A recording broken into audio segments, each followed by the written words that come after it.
The Black Lives Matter movement is based on lies. Lies about America and lies about Israel. So there's a fundamental relationship between black people in the U.S. and the Palestinian struggle, and that's connected through legacies of imperialism and colonialism by the United States. So we as black people are one of the largest, most oppressed groups by the United States, and Palestinians are one of the largest groups oppressed by U.S. imperialism by way of the Israeli state. You know, looking at Trump's America, which is so much like Netanyahu's Israel. The Palestinian struggle must be linked to black struggle. Free Palestine. And when I say Palestine, I mean all of historic Palestine, from river to sea. For BLM, black lives only matter when it's a white cop taking a black life. They are silent when it comes to the thousands and thousands of black-on-black homicides that are going on across the nation. In 2019, there were a total of 9 unarmed black men killed by the police. There were 48 police officers murdered in that same time period. If the BLM movement really cared about black lives, they'd be in Chicago and Washington and Detroit trying to get black gangs to stop killing each other. This was tweeted by BLM in DC. Black Lives Matter means defund the police. Defund the police? One of the government's only duties is the safety and security of its people. How exactly are you supposed to do that without police? I don't have any more faith in charges and convictions. I want to rely on this demand of defunding. I think that is our next stage of the work. What's happening politically in Minneapolis is absolutely horrifying. Between Jeremiah Ellison, the city councilman who is about abolishing the police department, not defunding it, abolishing it completely. And this is the son of Minnesota's Attorney General, Keith Ellison. And you have Minneapolis Pajama Boy Mayor Jacob Fry getting booed out of a BLM event for not agreeing to abolish the police department.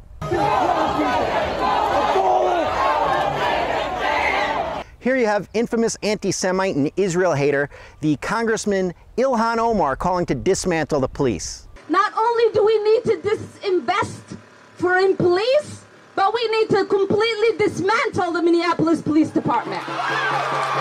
The people calling to abolish the police are not calling for an end to racism in America. They're actually calling for an end to America itself. If people haven't understood that the movement for Black Lives or Black Lives Matter is indeed a radical movement, then they haven't understood the movement at all. From the very beginning, we've been opposed to white supremacy, to capitalism, imperialism, militarism, etc. And so the movement for Black Lives platform, specifically around investment and divestment or prison abolition or Palestine, is very consistent with the values and politics that the member groups of the movement for Black Lives have always held. Yeah, I'd say opposition to capitalism is a little radical. What we are saying is that we've put out a vision for our liberation, for our people, that includes things like the defunding of the police, releasing of all our political prisoners. And when he says release political prisoners, what he means is release cop killers. In the first comprehensive policy platform, a coalition of African-American activist groups calls Israel an apartheid state. It's quite the opposite of apartheid. In fact, they have 15 out of 120 seats in the Israeli Knesset. Arabs here are doctors, lawyers, police officers, in the army. It's not apartheid. Waging a genocide against Palestinians. Right, so the Agenda for Black Lives Matter states that Israel is complicit in committing a genocide against the Palestinian people. Genocide of the Palestinians? Is that why there are 5 times more of them today than there was the day that Israel was created? That great catastrophe in 1948. So they believe that the creation of Israel was a catastrophe. 70 years after the Nakba. 70 years after Palestinian land was stolen. Stolen? If returning to your ancestral homeland of over 3,500 years is stealing. They propose ending U.S. military aid to Israel and instead spending that money on social programs at home. As long as the United States continues to dump money into the Israeli military, into Israeli soldiers, into Israeli roads that are used to divide Palestinians, as long as our money goes into checkpoints, we'll never have justice. How are checkpoints that prevent terrorists from blowing themselves up in groups of civilians keeping American blacks from justice? Every time we write a check, we're supporting an Iron Dome that is used to justify the disproportionate force of Israel into Gaza.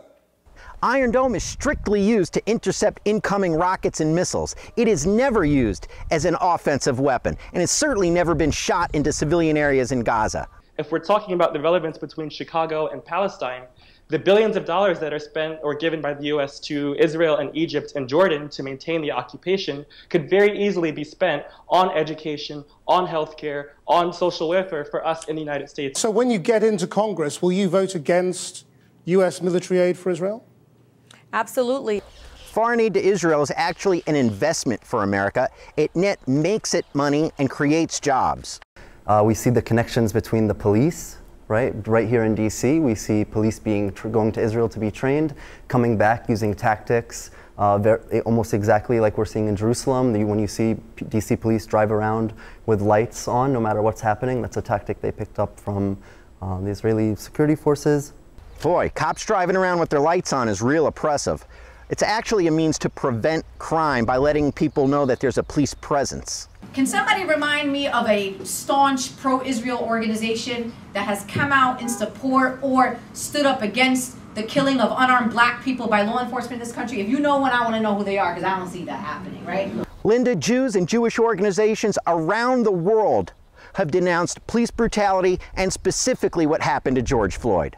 Might be a little bit before your time, but Jews were actually at the forefront of the civil rights movement in the 1960s, like Andrew Goodman and Michael Schwimmer, who were murdered in Mississippi in 1964. That the same people who justify the massacres of Palestinian children and innocent civilians in Palestine and call it collateral damage are the same people that will find excuses to justify murders of unarmed people in this country by law enforcement.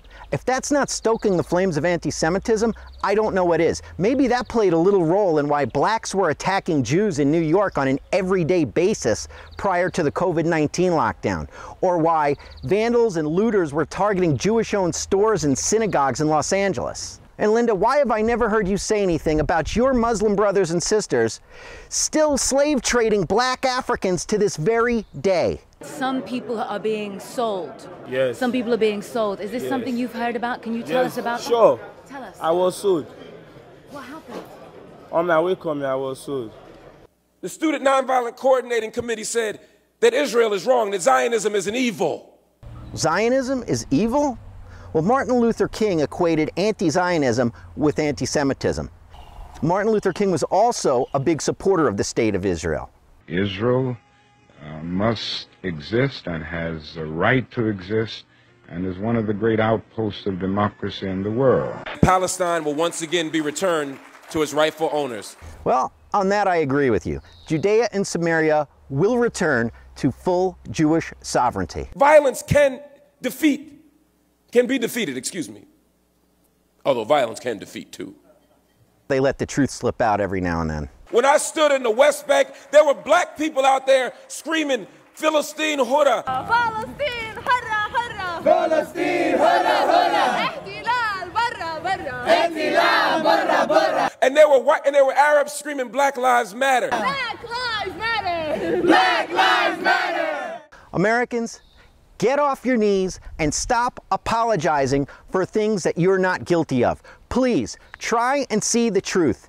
White police officers are not hunting down unarmed black men.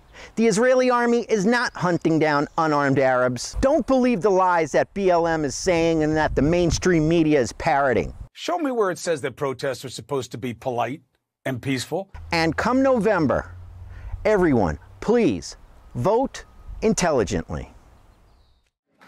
And I will say this about the DNC. I'm a delegate to the DNC. Yeah.